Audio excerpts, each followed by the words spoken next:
목사님, 다 교회를 다니는 사람인데 왜 어떤 사람은 궁핍과 수욕을 당하며 살고 어떤 사람은 부귀와 영광을 누리며 살게 되는 건가요? 궁금합니다. 알려주세요. 아주 현실적인 질문을 해 주셨는데요. 우선 잠언 13장 18절과 역대하 17장 1절로부터 9절을 상고해 보도록 하겠습니다. 두 부분으로 나누어서 말씀드리겠습니다.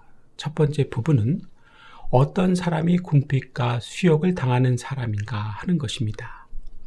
두 번째 부분은 어떤 사람이 부귀와 영광을 누리게 되는 사람인가 하는 것입니다. 그리고 우리가 더 생각해야 하고 더 목적해야 하는 것이 있는데 사실은 이것을 아는 것이 가장 중요합니다. 말씀을 마치면서 설명드리도록 하겠습니다. 먼저 궁핍과 수욕을 당하는 사람에 대해 말씀드리겠습니다. 궁핍과 수욕을 당하는 사람, 어떤 사람일까요? 생각해 보신 적 있으십니까? 바로 훈계를 저버리는 사람입니다. 즉 자기 마음대로 하고 싶어하는 사람입니다. 고집이 아주 세서 잘 듣지 않는 사람입니다. 잠언 13장으로 가봅니다.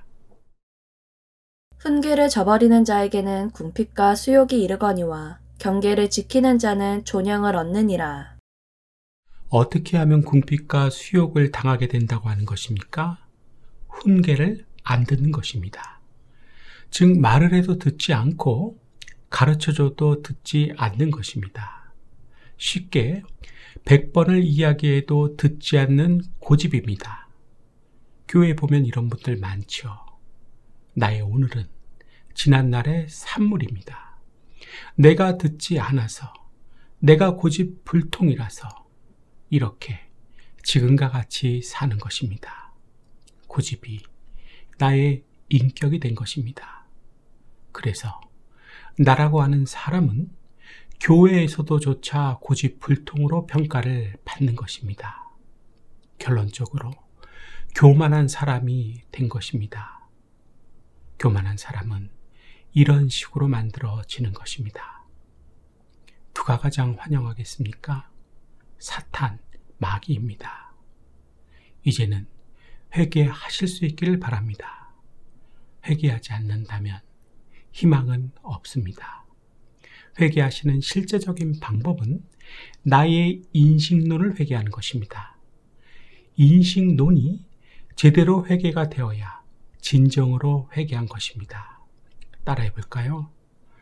내가 가진 인식론이 회개되어야 비로소 진정으로 회개한 것이다. 인식론의 회개.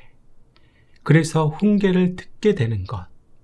궁핍과 수욕을 당하지 않는 성경이 가르쳐주고 있는 방법입니다. 명심하고 또 명심하셔야 할 것입니다. 말씀 다시 한번 봅니다. 훈계를 저버리는 자에게는 궁핍과 수욕이 이르거니와 경계를 지키는 자는 존영을 얻느니라. 특별히 요즘 젊은 사람들은 훈계를 듣기 싫어하고 자기 고집대로 하려고 하는 교만이 몸에 배어져 있습니다. 그래서 선생님의 말씀도 부모님의 말씀도 안 듣습니다. 다 제멋대로 살고 싶어 합니다. 그렇기 때문에 본 적도 없는 하나님께서 하시는 말씀, 설교는 더욱더 안 듣는 것입니다. 진심, 설교는 부담스럽고 싫은 것입니다. 이런 그들이 교회를 다니면서 신앙생활을 하면서 하는 일은 내 생각과 같은 것만 찾아서 듣는 것입니다. 내 뜻과 맞는 것만 찾고 있다는 것입니다. 그래서 유튜브 여기저기를 돌아다니면서 설교, 쇼핑을 하고 있는 것입니다. 그들의 미래는 어떻게 될까요? 한번 생각해 보세요. 확실하게 궁핍과 수욕을 당하게 됩니다. 경계를 지켜 존영을 얻을 수 있는 기회가 분명히 있었음에도 불구하고 궁핍과 수욕을 당해야 하는 것입니다. 어떻게 하느냐고요? 방금 읽은 성경에 기록되어 있습니다. 맞지요? 하나님의 말씀입니다. 이제부터는 들으십시오. 듣기 싫어도 들으십시오. 원래 성경은 하나님의 말씀은 90% 이상이 듣기 싫은 이야기로 되어 있습니다. 이재철 목사님께서 하신 말씀이지요. 교인의 수준, 목사의 수준이라는 설교를 하실 때 하신 말씀입니다. 다 기억나시죠? 더 긴 말씀 드리지 않으려고 합니다. 내가 분하여 함은 어찌 됨이며 안색이 변함은 어찌 됨이냐. 하나님께서 가인에게 하신 말씀이지요. 이 말씀을 큰 소리로 나에게도 하고 계신 것은 아닌지 조용하게 생각해 보셨으면 좋겠습니다. 이번에는 부귀와 영광을 누리게 되는 사람에 대해 말씀드리겠습니다. 한마디로 여호사밧과 같은 사람입니다. 여호사밧, 어떤 사람이었을까요? 첫째, 나 스스로가 강해지기 위해 노력하는 사람이었습니다. 배워야 할 점은 노력입니다. 우리가 제일 싫어하고 못하는 것이죠. 역대하 17장으로 가봅니다.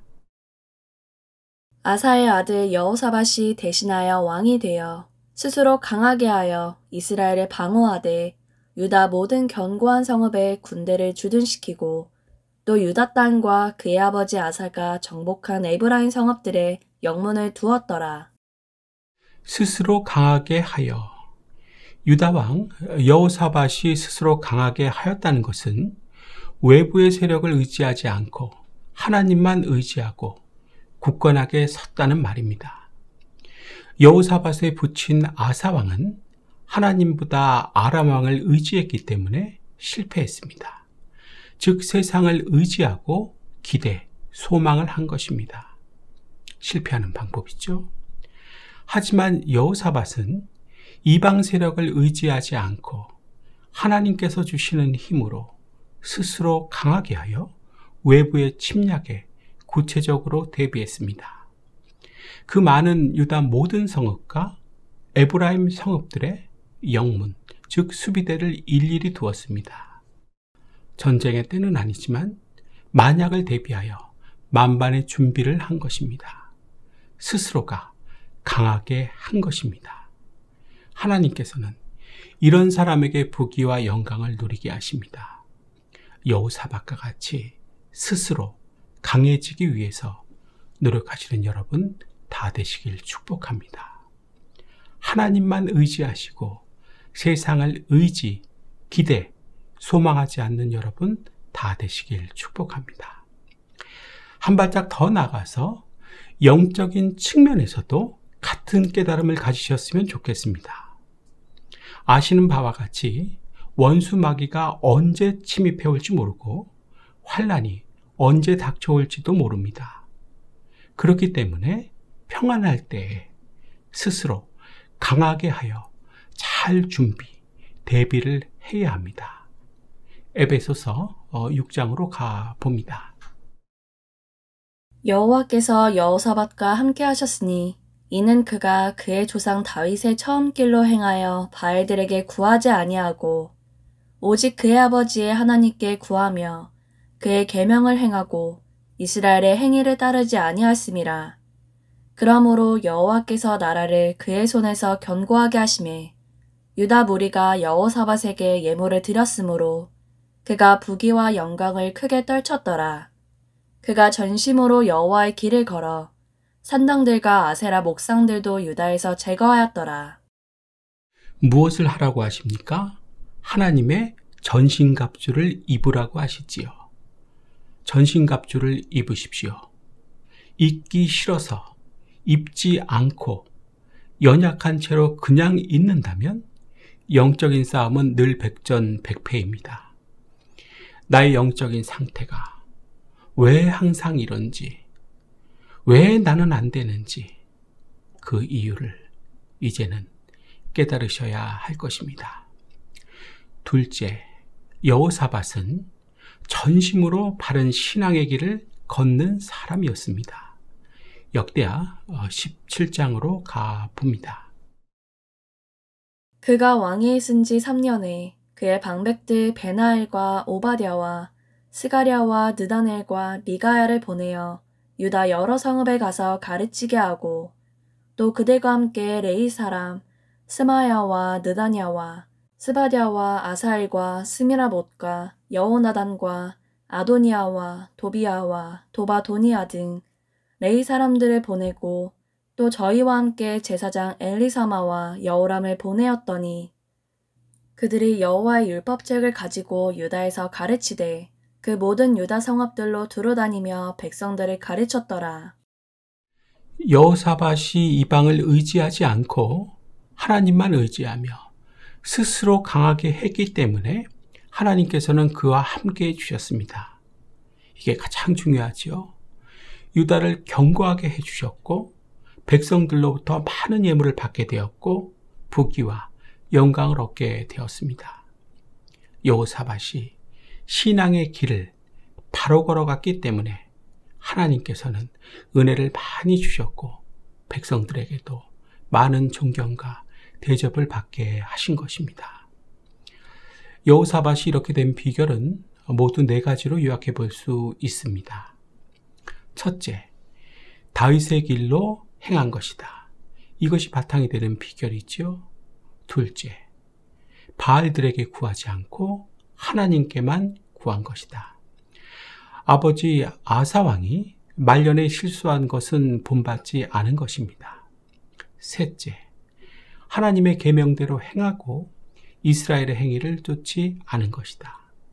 북이스라엘은 송아지 우상을 만들고 그것을 하나님으로 섬겼습니다. 또 7월 절기를 8월로 고치고 레위 사람이 아닌 사람을 제사장으로 세운 타락을 보였습니다. 그러나 여호사밧은 이러한 북이스라엘의 행위를 본받지 않고 하나님 말씀대로만 했습니다. 넷째, 전심으로 여호와의 도를 행하고 산당과 아세라 목상들을 제거한 것이다. 이상 4가지가 비결입니다.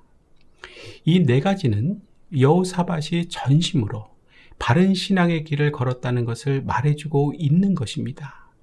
하나님께서는 이런 사람에게 부귀와 영광을 누리게 하십니다. 전심으로 바른 신앙의 길을 걷는 여러분 다 되실 수 있기를 축복합니다. 마지막 셋째, 여호사밧은 율법의 중요성을 알고 전하려고 하는 사람이었습니다. 역대하 17장으로 가봅니다. 끝으로 너희가 주 안에서와 그 힘의 능력으로 강건하여지고 마귀의 관계를 능히 대적하기 위하여 하나님의 전신갑주를 입으라. 우리의 씨름은 혈과 육을 상대하는 것이 아니요 통치자들과 권세들과 이 어둠의 세상 주관자들과 하늘에 있는 악의 영들을 상대함이라. 여호사밧이 즉위한 지 제3년에 방백 5명과 레위인 9명과 그리고 제사장 2명을 택해서 지방 성읍들을 돌며 백성들에게 율법을 가르치게 했습니다. 방백들은 백성들을 동원하고 제사장과 레위인들은 그들에게 하나님 섬기는 법, 즉 율법을 가르쳤습니다. 여호사밧은 이것을 가장 중요한 일로 여겼던 것입니다. 왜 그랬을까요? 백성들에게 율법을 가르치는 일은 백성들을 살려내는 일이며 동시에 국방을 견고하게 하는 일이라는 것을 알고 있었기 때문입니다. 생각해 보십시오. 백성들에게 율법을 가르쳐 주지 않은 채 국방을 강하게 하려고 무기를 많이 만들고 훈련을 많이 시킨다고 해보십시오. 무슨 일이 잠재적으로 발생하겠습니까? 하나님의 백성으로 하나님을 섬기며 살아가는 법을 배우지 못하고 매일 싸우는 것만 가르쳐주면 어떠한 일이 생기게 되겠느냐 하는 것입니다. 그 많은 무기들은 내란을 일으키는 데 사용될 것입니다. 하지만 율법을 잘 가르쳐주면 하나님을 잘 섬기고 그들이 하나가 되어 나라를 지키는 일도 아주 충성스럽게 할 것입니다. 자명한 이치겠지요? 이러한 사실을 안 것입니다. 하나님께서는 이렇게 율법의 중요성을 알고 많은 백성들에게 전하려고 하는 사람에게 부귀와 영광을 주신 것입니다. 하나님 섬기는 법, 즉 율법을 크게는 말씀의 중요성을 알고 전하려고 하는 여호사밧과 같은 사람 꼭 되실 수 있기를 축복합니다. 전도하고 제자 삼으실 수 있는 사람 꼭 되실 수 있기를 축복합니다. 이제 말씀을 마치려고 합니다. 어떤 사람이 궁핍과 수욕을 당하는 사람입니까? 훈계를 저버리는 사람입니다. 그러면 어떤 사람이 부귀와 영광을 누리게 되는 사람입니까? 여호사밧과 같은 사람입니다. 여호사밧은 구체적으로 어떤 사람입니까?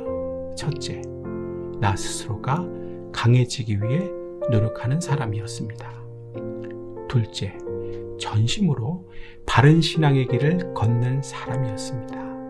셋째, 율법의 중요성을 알고 전하려고 하는 사람이었습니다. 그렇다면 여기서부터는 정말 잘 들어주세요. 여호사밧과 같은 사람은 다 부귀와 영광을 누리게 되는 것입니까? 여호사밧같이 살기만 하면 누구나 다 부귀와 영광을 얻느냐고요? 막히시죠? 대답하기가 곤란해지시죠? 왜 그럴까요? 꼭 그렇지만은 않기 때문입니다. 그러면 우리는 무엇을 더 생각해야 하는 것입니까? 바로 하나님의 뜻과 계획입니다. 그리고 그 속에서의 나의 역할입니다. 이것을 부귀와 영광보다 더 생각해야 하는 것입니다. 여호사밧과 같은 사람으로 살아야 하되 부귀와 영광보다는 하나님의 뜻과 계획을 더 목적하고 살아야 하며 나의 역할을 찾아서 준행하고 살아야 한다는 것입니다. 기억하십시오. 나의 부귀와 영광보다 더 관심을 가지고 추구해야 하는 것은 하나님의 뜻과 계획입니다. 그 뜻, 그 계획 바라보고 사실 수 있기를 축복합니다. 그 뜻에, 그 계획에 온전히 쓰임받으실 수 있기를 축복합니다. 이것이 진정한 그리스도인의 삶입니다. 제가 자주 묵상하는 예레미야 18장의 말씀입니다. 여호와께서 예레미야에게 임한 말씀에 이르시되 너는 일어나 토기장이의 집으로 내려가라. 내가 거기서 내 말을 내게 들려주리라. 내가 토기장이의 집으로 내려가서 본즉 진흙으로 만든 그릇이 토기장이의 손에서 터지매 그가 그것으로 자기 의견에 좋은 대로 각기 다른 그릇을 만들더라. 하나님께서는 우리 모두를 각기 다른 그릇, 다 다른 그릇, 즉 다른 역할로 만드신 것입니다. 잊지 말고 사실 수 있기를 바랍니다. 오늘은 여기까지 하겠습니다. 여러분 잘 들어주셔서 고맙습니다.